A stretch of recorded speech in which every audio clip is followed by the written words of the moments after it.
ಪರವಾಯಿ ಕೂಡು ಮುದ್ರಾ ಅಂತ. ಪರವಾಯಿ ಕೂಡು ಮುದ್ರಾ. ಈ ಮುದ್ರಾ ಏನು, ಹೇಗ್ ಮಾಡಬೇಕು, ಏನು ಏನು ಇದ್ರ ಪ್ರಯೋಜನಗಳು ತಿಳ್ಕೊಳ್ಳೋಣ. ಇದೇನ ಹೆಸರು? ಪರವಾಯಿ ಕೂಡು ಮುದ್ರಾ.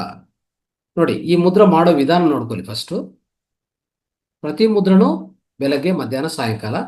ಪ್ರತಿ ಮುದ್ರಾ ಮಾಡಿದ ಮೇಲೆ ಪ್ರಾಣ ಮುದ್ರಾ ಕಂಪಲ್ಸರಿ. Okay, right. ಈ ಮುದ್ರಾ ಮಾಡೋ ವಿಧಾನ ನೋಡ್ಕೊಳ್ಳಿ.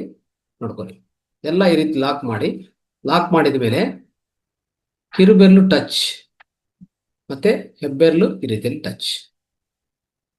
ನೋಡಿದ್ರ?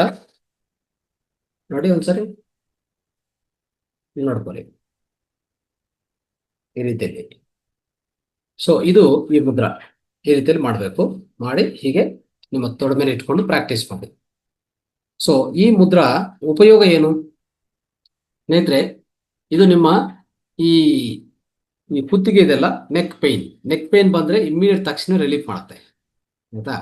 ಆಮೇಲೆ ನಿಮ್ಮ ಚೆಸ್ಟ್ ಏರಿಯಾದಲ್ಲಿ ಟೈಟ್ನೆಸ್ ಏನಾದಿದ್ರೆ, ಒಂಥರ ಬಿಗುತ್ತು ಏನಾದಿದ್ರೆ ಅದು ತೊಲಗಿಸ್ತದೆ. ಆಮೇಲೆ ಈ ಕೈಯಲ್ಲಿ ಈ ಬೆರಳು ನೋವು ಬರೋದು, ಎಲ್ಲ ಬೆರಳು ನೋವು ಬರ್ತಾ ಇರ್ತದೆ ನೋಡಿ. ಸುಮ್ಮನೆ ಯಾವುದೇ ಕಾರಣ ಇಲ್ಲದೆ ಬೆರಳು ನೋವು ಬರೋದು, ಈ ಕೈಯಲ್ಲಿ ನೋವು ಬರೋದು, ಈ ಪೂರ್ತಿ ಹ್ಯಾಂಡ್ ನೋವು ಬರೋದು, ಇದೆಲ್ಲ ಆಗ್ತಾ ಇರ್ತದೆ. ಆಮೇಲೆ ಈ ನಮ್ನೆಸ್ ಬರ್ತಾ ಇರ್ತದೆ ನೋಡಿ. ನಮ್ನೆಸ್ ಅದು ಅಂದ್ರೆ ಈ ಬೆರಳಲ್ಲಿ, ಕೈಯಲ್ಲಿ ನಮ್ನೆಸ್ ಬರ್ತದಲ್ಲ, ಅದು ತೊಲಗಿಸ್ತದೆ. ಆಮೇಲೆ ಈ ಶೋಲ್ಡರ್, ಎಸ್ಪೆಷಲಿ ಭುಜದ ಸ್ಟಿಫ್ನೆಸ್ಸು, ಭುಜದ ನೋವುಗಳು ಎಲ್ಲನೂ ತೊಲಗಿಸ್ತದೆ ಆ ರೀತಿಯಲ್ಲಿ. ಸೊ ಮತ್ತೆ ರಿಸ್ಟ್ ಪೈನು, ಈ ತರ ಪ್ರತಿಯೊಂದು ಕೈಗಳಿಗೆ ಸಂಬಂಧಿತ, ಭುಜಗಳಿಗೆ ಸಂಬಂಧಿತ, ಕುತ್ತಿಗೆಗೆ ಸಂಬಂಧಿತ ಏನೇ ನಿಮಗೆ ನೋವುಗಳಿದ್ರೆ ಇದು ಪೂರ್ತಿ ಪರಿಹಾರ ಮಾಡುತ್ತೆ. ಓಕೆ, ಇದು ಅದ್ಭುತವಾದ ಮುದ್ರಾ, ಕೂಡು ಮುದ್ರಾ, ಪರವಾಯಿ ಕೂಡು ಮುದ್ರಾ. ಇದನ್ನು ಖಂಡಿತ ಅಭ್ಯಾಸ ಮಾಡಿ.